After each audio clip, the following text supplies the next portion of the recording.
And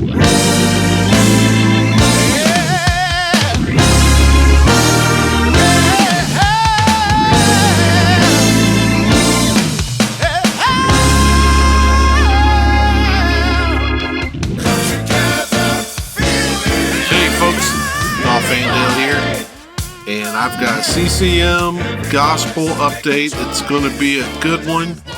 Even if you're not really into Christian music, there's still going to be some stuff here that you might find interesting. So I hope you'll stick around. And I've got quite a few CDs, quite a few records to show. I'm going to go ahead and jump right in there. Now, this first CD, we're talking CCM. We actually got to talk Jesus music. This is called First Love. It's 31 songs on 2 discs, and it has a lot of the early Jesus music artists before it became known as contemporary Christian music. Great artists like Love Song, Barry McGuire, Second Chapter of Acts, Chuck Girard of Love Song, Randy Stonehill, Darryl Mansfield, Honey Tree, Andre Crouch. Great collection of early Christian music pioneers. So glad to have that. First Love. Next up, what a duo. We've got Michael Card and John Michael Talbot. And this album was more of an effort by these two gentlemen because, of course, Michael Card is Protestant. John Michael Talbot is a Catholic priest.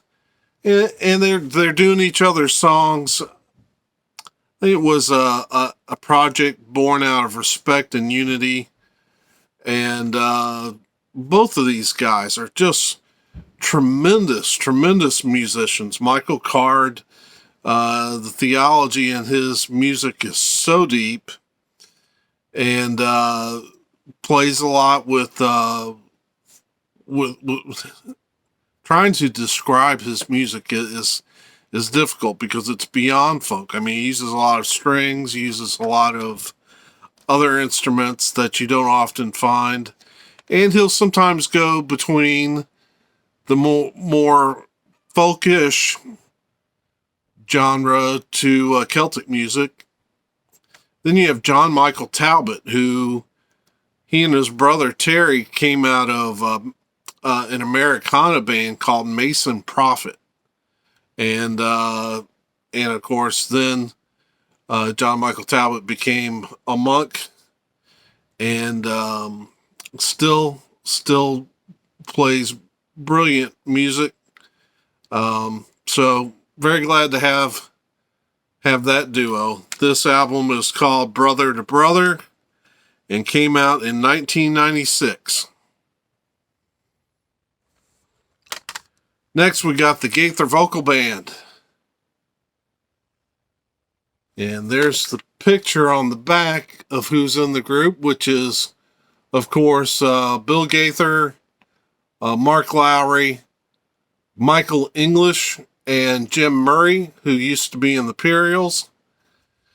Lots of guests on this. This is probably toward the beginning of the Gaither Homecoming efforts. Special guests include the Spears, Gatlins, Jake Hess, Cathedrals, Howard and Vestal Goodman, Eva Mae Lefevre, Hovey Lister, J.D. Sumner and the Stamps. Just a lot of good guests on this recording. Next up, Kelly Williams. Kind of an urban R&B effort, and took notice of this because Walter Hawkins produced one of the tracks on here, and just looked interesting, and it came out of kind of a bargain bin. So I thought I'm going to give her a shot. So that's Kelly Williams. This album is called I Get Lifted, and it came out in 1997. Also got Vicki Winans. This is live in Detroit too. I already know she's a good vocalist, so I wasn't going to pass it up. I got this one out of that same kind of bargain sale. This is a 1999 recording. That's Vicki Winans, live in Detroit too. Next up is the vocal group First Call. The album's called Human Song. This is a 1992 recording. This is probably the closest thing we have to something like Manhattan Transfer in Christian circles. I have met Bonnie Keene here. She often sings backup for Russ Taff at Bell Buckle. She's good friends with Tori Taff, his wife. Yeah, so they're good friends, and I've had the pleasure of getting to see her at least twice down there. And so, of course, I'm going to pick that up. Now. Okay, so now we're getting into Grail territory with the CDs. I'm a huge Phil Keaggy fan, and this is the anniversary edition of The Master and the Musician. I was stoked to find it. It is a 2-disc set. This is the 30th anniversary. I don't think you're going to be able to see that track listing, but I love this album. And I was so, I've got this on vinyl. I've got it on CD, but I didn't have this newer anniversary edition. So very pleased to have it. Continuing the Phil Keaggy theme, it's an even bigger Grail. We're talking Glass Harp. This is Stark Raving Jams. These are a 3-disc live recording set. Wow, just so glad to get it. It was almost a little too good to be true. Found out that it had a scuff. I don't know if you can see. There you go, right there in the center of the halo. Scuff on disc 1. Everything else looks great. This played fine, but I wasn't real crazy about it. But yeah, Glass Harp is the group that Phil Keaggy got his start in back in the late 60s. And they're considered to be kind of a pioneer of jam bands. They did a lot of improvisational work when they came out, and so love to hear them just cut loose. And so 3 CDs worth. Very ecstatic to have a copy of this in my possession now. So are you ready to do some vinyl? The first album is called The Way. It is Jesus Music Band. At first I thought I would know somebody in this group, but I don't know any of these musicians. John Wickham, Gary Arthur, Bruce Herring, or Dana Angle. Yeah, I'm not too familiar with this. This is probably a little more folk-oriented, but always trying to build my knowledge of Jesus music material. I do know this group had 2 albums that they put out. There are some seam splits on this album, but it did come out on Maranatha. The vinyl looks brilliant. And so pleased with that. I would love to tell you what year, but the year is not readily on here, and I can't remember what I saw when I looked up. I would say 75-ish. So that's the way. The next album is Pat Terry, Humanity Gangsters, which is kind of an odd title, but and you know, that kind of a pedestrian looking little album cover. But this album was produced by the late great Mark Hurd, who was a brilliant artist. Did everything from kind of folk Americana to rock, and as a songwriter, Mark Hurd was on a level probably with Bob Dylan. But and so Pat Terry, I'm expecting a lot out of this album lyrically as well as musically. This came out on Myrrh. This is a 1982 recording. Does have an inner sleeve with picture and lyrics. So that's Pat Terry, Humanity Gangsters. He's also had a group in this time period called Pat Terry Group. So, and I like their stuff too. The next up is Barry McGuire, the Polka Dot Bear. And this is kind of a children's album and deals with creation. And if you recognize the name Barry McGuire, see that Birdsong label, custom label with the bear prints. That's because Barry McGuire was famous for a song called "The Eve of Destruction." Yeah, so that's quite a ways removed from a children's album, but so anyway, I thought it was fascinating. Had to pick it up. There's Barry on the back in a bear suit with polka dots. Oh wow! And we thought Dusty Rhodes was a sight. Imagine the pride you had to swallow to wear that. Anyway, good album though. The music was much better than what I would expect for a children's album. The next album is Andrus and Blackwood Holiday. So Sherman Andrus, this is Sherman Andrus, Terry Blackwood. Terry came out of the Southern Gospel.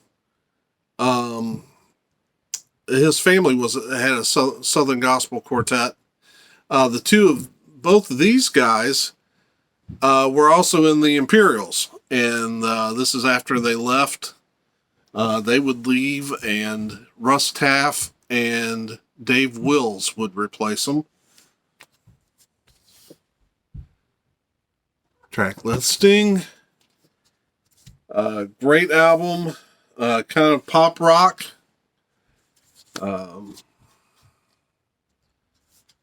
And this came out on Nisi Records.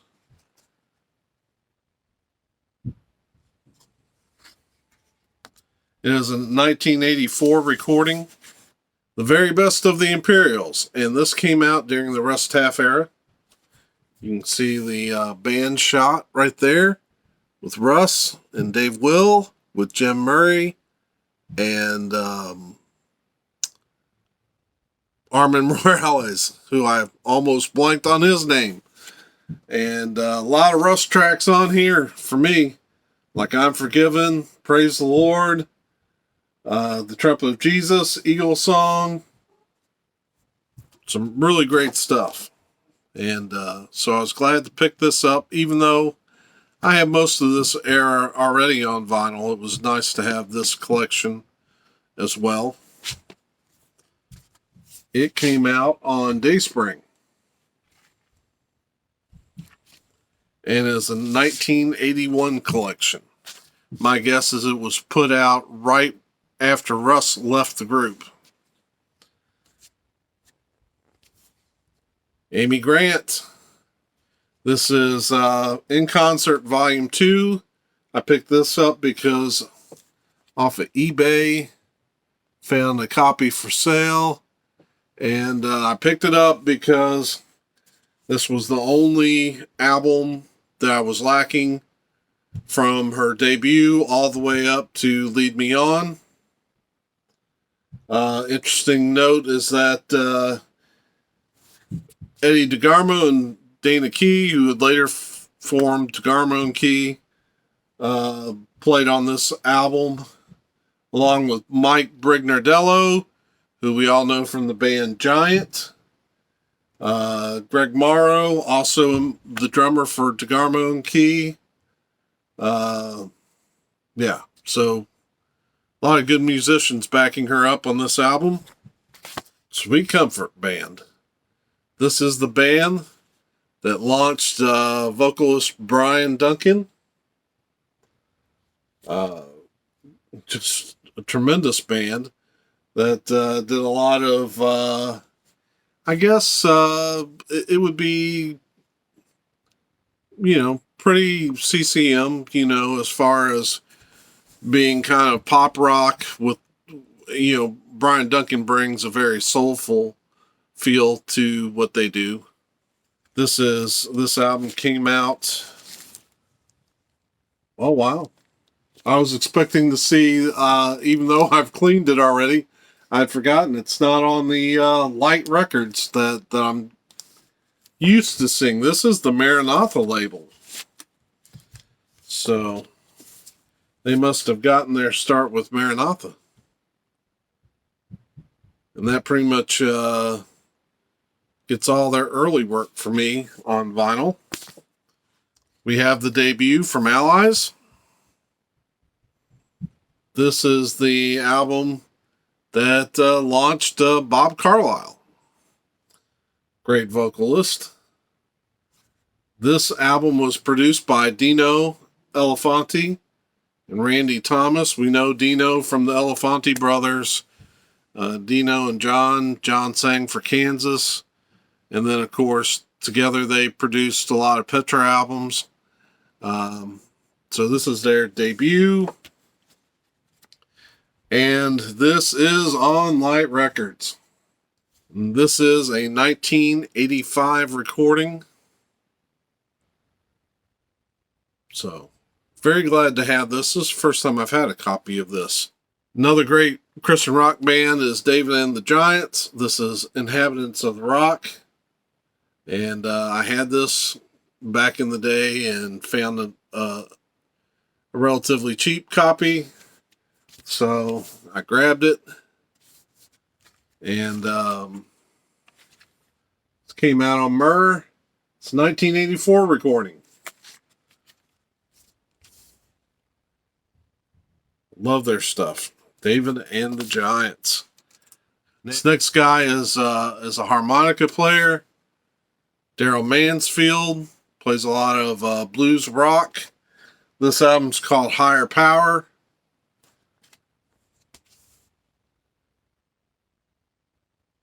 I discovered him when he did an acoustic blues album with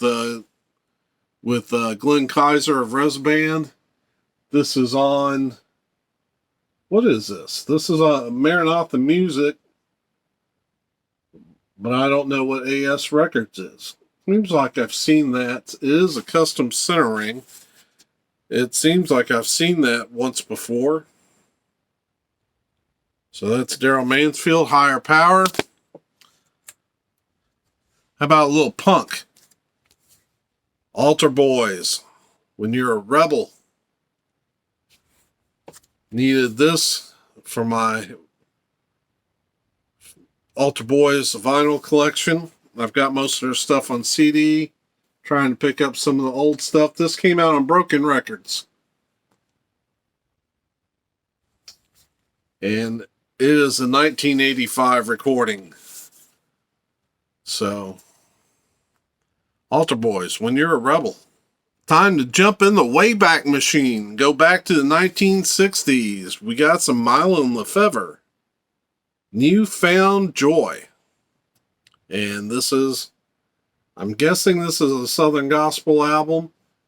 This is from early in his career. He was probably still with the Singing Lefevres, his family's Southern Gospel group. Definitely before he went rock.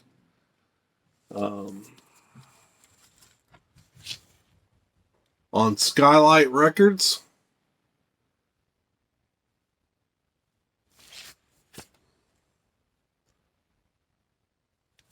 This says 1984, but I'm thinking this must be a repress then.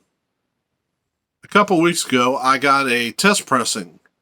A Milo and Lefevre test pressing. It's the album Weak at the Knees. This came from none other than Eric Weinbender. That's just the card that he sent with it. And so I had a copy of it, a regular copy of it, but the cover was in bad shape. So I went ahead and picked up this copy. The cover is in much better shape. And appears to be a promotional copy.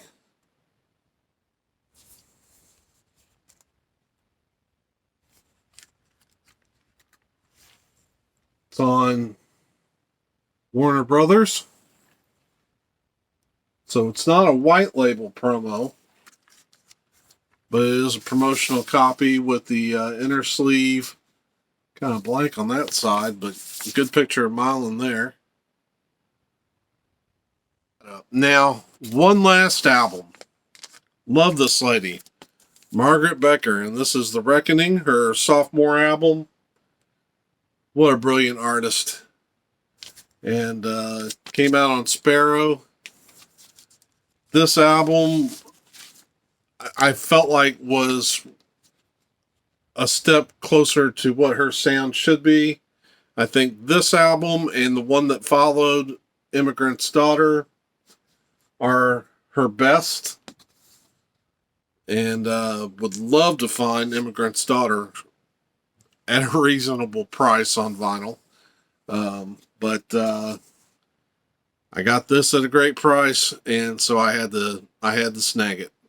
So anyway, that's quite a stack of CDs and records. I hope you enjoyed that.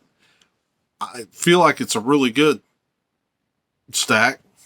But anyways, this video is getting long, so let me close this out. And thank you if you've stayed all the way through it. I appreciate you giving me your time and attention. And I hope you come back. And until we see you again, peace.